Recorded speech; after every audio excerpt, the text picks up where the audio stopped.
사람 보는 눈이 없어서 매번 뒤통수를 맞는 분들이 있어요. 오늘 영상은 그런 분들을 위한 영상입니다.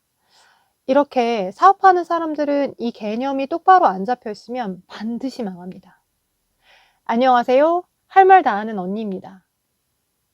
오늘은 대인관계에 대한 이야기를 좀 해볼 건데요. 우리는 살면서 굉장히 많은 사람들을 만나게 됩니다.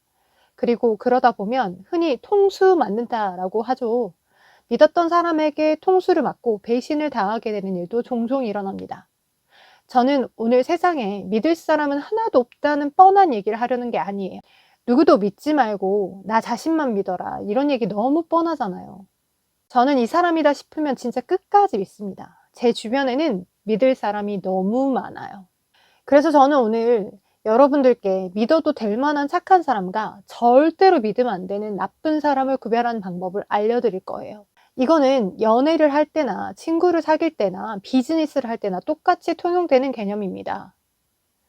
우리나라 국민들 대다수가 갖고 있는 잘못된 가치관을 완전히 바꿀 수 있는 영상이기 때문에 처음부터 끝까지 버릴 내용이 하나도 없으니 구독과 좋아요는 힘이 됩니다.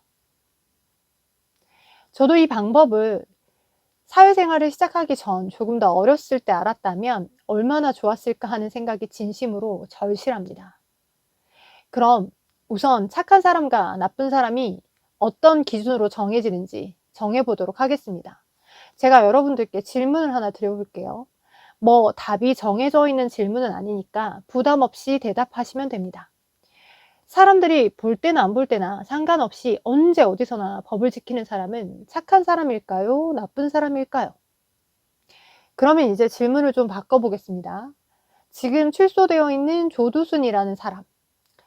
출소를 하고 있는 조두순에게 짱돌을 던지는 사람이 있다면 그 사람은 착한 사람일까요? 나쁜 사람일까요?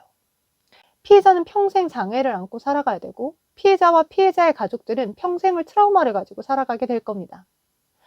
그런 인간 쓰레기 같은 짓을 저지른 조두순에게 돌을 던져서 다치게 하거나 그렇게 만들었다고 해서 아무리 법을 어기게 되는 거라고 해도 조두순에게 짱돌을 던진 사람을 쉽게 악인이라고 단정 짓긴 좀 그렇겠죠.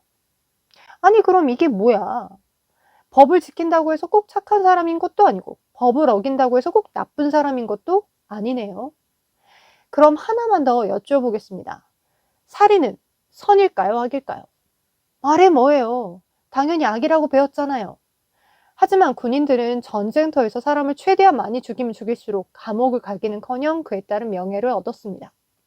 분명히 타인의 목숨을 빼앗는 악이라고 규정된 살인을 저질렀는데도 말이죠. 이쯤 되면 혼란이 오기 시작하죠. 선과 악이라는 게 대체 뭔가요? 착한 사람과 나쁜 사람이 뭔지 저한테 명확하게 설명해 주시는 분 계신가요? 인간관계에서 착하다와 나쁘다, 절대적인 선과 악 이런 게 그냥 없다고 생각하고 사는 게 가장 합리적입니다. 그런 거 다 필요 없이 나한테 잘해주고 피해만 안 주면 그 사람은 그냥 나한테 착한 사람인 거예요. 절대적으로 착한 사람, 절대적으로 나쁜 사람은 없습니다. 보통 지능이 낮고 능력이 없는 사람일수록 세상을 선악 구도로 나누고 세상이 아름다워야만 해 그런 희망을 갖고 살지만 세상에는 누구나 인정한 어떠한 상황에서도 절대적이고 명확한 선과 악이라는 것 같은 게 없습니다. 오직 누구도 부정할 수 없는 진실만 있는 것뿐이죠. 그리고 그 진실은 아름다울 필요도 선할 필요도 없어요. 그냥 진실은 진실일 뿐이에요. 받아들이고 살아가야만 하는 부정할 수 없는 진실이 한 가지 더 있습니다. 바로 인간은 모두가 이기적인 동물이라는 겁니다. 누구도 외외는 없어요. 그런 사람이 있다면 그 사람이 비정상이야. 세상에는 착한 사람, 나쁜 사람 이런 게 없어요. 그저 자신의 생존과 이익을 위해서 열심히 합리적으로 사는 사람들이 있을 뿐이죠. 그리고 그런 사람들이 나의 뒤통수를 만약 쳤다면 사람들은 자신의 입장에서 본인을 판단하기에 가장 합리적인 선택을 한 것뿐이에요. 그렇게 생각하는 게 옳습니다. 오늘 요약. 착한 사람과 나쁜 사람을 구별하는 간단한 방법. 내가 믿어도 될 만한 착한 사람은 나에게 확실하게 빼먹을 게 있는 사람. 나를 배신했을 때 이득보다 나에게 붙어있을 때 이득이 큰 사람이고 함부로 믿어서는 안 되는 나쁜 사람은 굳이 나랑 붙어 있어봤자 딱히 얻을 게 없는 사람입니다. 저도 제 주변에 제가 진심으로 믿고 있는 사람들 몇 명 있어요. 많습니다. 근데 제가 갖고 있는 사람을 믿는다는 개념은 그 사람의 양심을 믿는 게 아니라 그 사람의 능력을 믿는 겁니다. 그리고 또 정말 중요한 게 그 사람의 지능까지도 믿을 수가 있어야 됩니다. 이게 무슨 말이냐면 어떤 선택지가 왔을 때 나를 배신해서 얻는 지금 당장 눈앞의 작은 이득보다 나를 배신하지 않고 내 곁에 남아있을 때 나를 적으로 돌리지 않았을 때 앞으로 훨씬 더 큰 이득을 얻을 거라는 전략적 사고가 가능한 그 사람.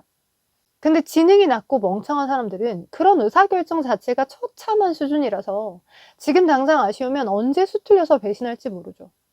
내가 아무리 어떤 사람에게 도움을 주고 확실한 비전을 제시했다고 해도 무작정 배신하지 않을 거라고 믿어 의심치 않는 게 아니라 그 사람의 지능이라는 변수까지도 계산해야 하는 겁니다. 아무튼 사람을 나눌 때는 나에게 도움을 주는 사람과 도움을 주지 않는 사람, 그리고 내가 도움을 줄 수 있는 사람과 없는 사람으로 나눠야지 착한 사람, 나쁜 사람 같은 무슨 초딩 같은 수준의 개념으로 그룹을 나누면 답이 없어집니다.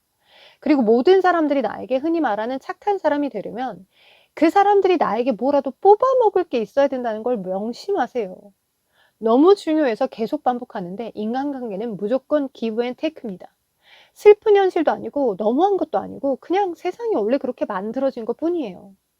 이런 현실을 슬프고 안타깝게 여기지 마세요. 이게 모든 생명체의 본능이고 세상은 이렇게 본능에 충실해서 열심히 살아가는 사람들로 인해 발전하고 돌아가는 거니까요. 긴 영상 끝까지 봐주셔서 감사합니다. 구독과 좋아요는 제게 큰 힘이 됩니다. 할 말 다 하는 언니였습니다.